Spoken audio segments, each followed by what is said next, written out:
Hello everyone, आप सबका स्वागत है मेरे यूपीएससी स्टडी ब्लॉग में। तो चलिए आज की शुरुआत करते हैं इस दोहे के साथ। हम इसे दोहा या कविता जो भी बोलो।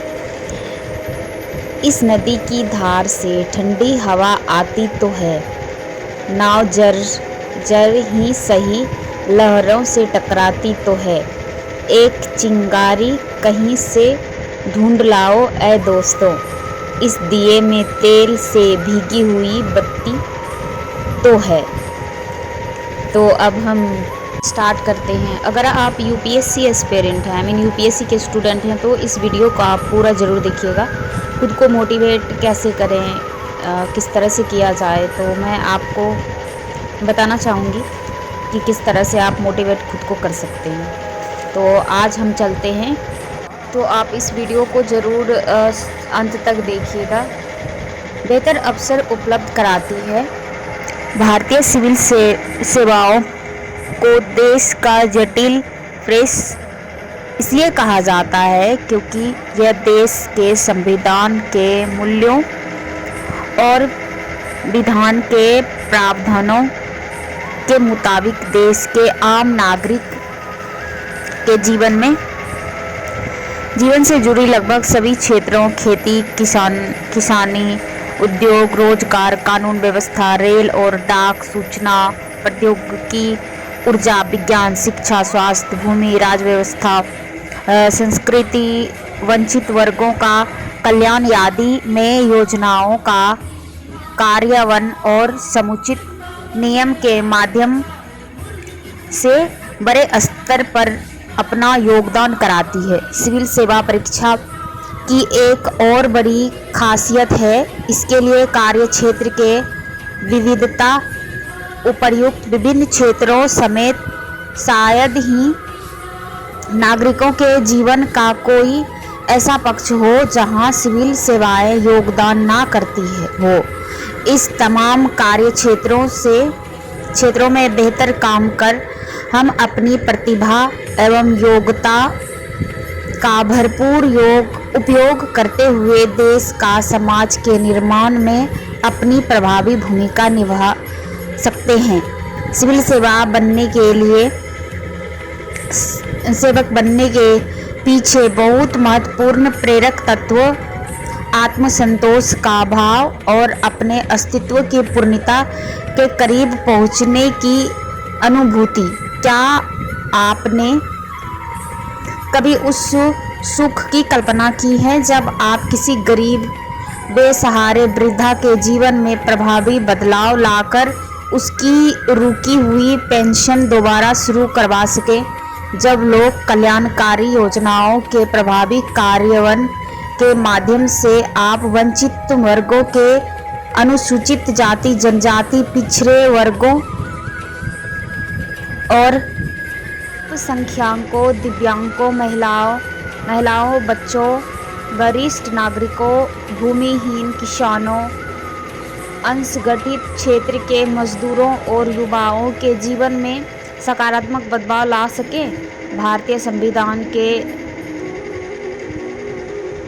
और मूल्यों से दिशा लेकर विधि का शासन लागू करने की दिशा में प्रयास कर आने वाली पीढ़ियों को बेहतर माहौल उपलब्ध कराने की मुहिम का अभिन्न हिस्सा बन पाएं और आज़ादी की लड़ाई के सैनिकों की भावनाओं के अनुरूप 21वीं सदी में देश के विकास को पंख लगने की प्रक्रिया का हिस्सा बनकर भारत के महाशक्ति बनने के सपने को साकार करने की ओर कदम बढ़ाएं।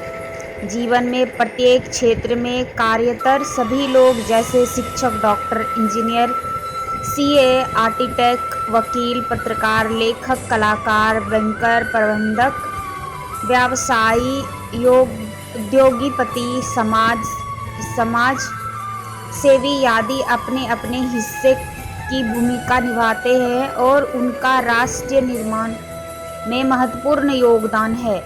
पर सिविल सेवाओं की यह विशेषता है कि ये बड़े प्लेटफॉर्म पर नीति निर्माण, निर्णय कार्यान्वयन के माध्यम से उच्च स्तर पर प्रत्यक्ष रूप से योगदान करने का अवसर प्रदान करती हैं। मिसाल के तौर पर उड़ीसा कैडर के IAS अधिकारी श्री राजेश पाटिल का उदाहरण हमारे सामने है। महाराष्ट्र के एक छोटे से गांव के एक बाल मजदूर ने खुद कलेक्टर बनकर अपने कार्यक्षेत्र के जिले को बाल श्रम से मुक्त बनाया। अपने संघर्ष की कहानी को उन्होंने लिखा भी, जो उनकी पुस्तक माँ मैं कलेक्टर बन गया एक रूप में प्रकाशित की गई। गांधी जी की कुंजी, जिसे भारत के हर स्कूल में पढ़ाया जाता है कि उससे सपने पूरे करने की दिशा में सिविल सेवाएं बेहतर विकल्प हो सकती है। गांधी जी ने कहा था, मैं तुम्हें एक जंतर देता हूँ, जब भी तुम्हें कोई संदेह हो तो यह परीक्षण करो, अपने मन में उस सबसे करीब और कमज़ोर आदमी का चेहरा लाओ जिसे तुमने कभी देखा हो। फिर तुम सोचो कि तुम जो भी कदम उठाने वाले हो, क्या उससे उस आदमी को कुछ मिलेगा, क्या वह कदम उसके लिए उपयोगी होगा। अन्य शब्दों में, क्या यह कदम लाखों भूखे लोगों को स्वराज की ओर ले जाएगा। गांधी जी के इस सपने को साकार करने की दिशा में उठाया गया एक कदम भी असीमित संतोष और अप्रशमित सुख दे सकता है। सिविल सेवाएं हर रोज़ ऐसे अवसर उपलब्ध कराती हैं जब हम एवरीवन, आप सबको अगर मेरी वीडियो अच्छी लग रही है तो प्लीज़ मेरी वीडियो को लाइक एंड मेरे चैनल को सब्सक्राइब कीजिएगा। और अगर आप UPSC स्टूडेंट हैं तो प्लीज़ आप सब हमें सपोर्ट कीजिए, क्योंकि स्टूडेंट की लाइफ जो होती है बहुत ही स्ट्रगल होती है। और अगर आप लोग हमारी वीडियो को लाइक करेंगे, सब्सक्राइब करेंगे मेरी चैनल को, तो हमारी जल्द से जल्द मोनेटाइज हो जाएगी मेरी ID। तो मैं इस वीडियो को अभी यहीं पे विराम देती हूँ। बाय बाय, फिर कल मॉर्निंग में मिलते हैं। अभी हम सोने जा रहे हैं।